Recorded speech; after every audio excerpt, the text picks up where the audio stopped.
alamin muna natin kung ano ang mga laman ng ating tinatawag na first aid kit.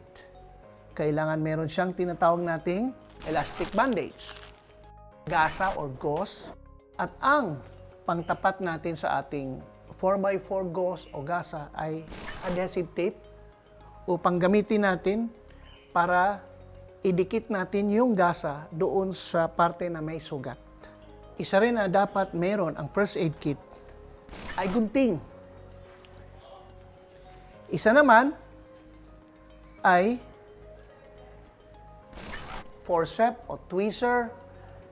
At kailangan din natin magkaroon ng mga swabs.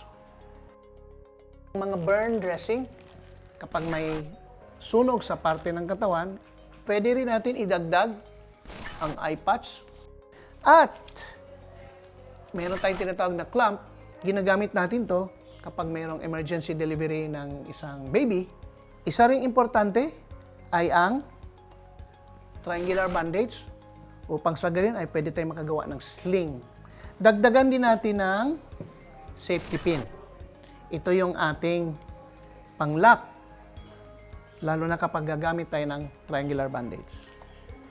Isang importante din ay ang tinatawag nating thermal blanket. Ginagamit natin to upang takpan natin yung pasyente, lalo na kapag medyo malamig ang paligid.